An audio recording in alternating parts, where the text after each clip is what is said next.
Howdy folks, welcome to Knife Sharpening by Doug. I've got a knife today. It's a cheap knife. It's missing tip, as you can see. I'm going to see what I can do with it. I'm going to check the sharpness of this too. Try to cut some paper with it. As you can see, that's not cutting paper.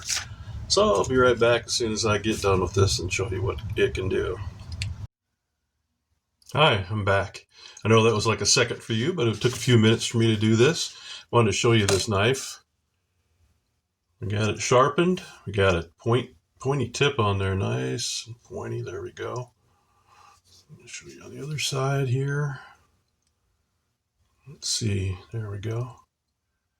All right, got the piece of paper. So it looks like we can stab and cut. That means we got a nice point on there. And then we'll check the edge here. We just cut paper like it's nothing. All right. Appreciate you watching. Thank you.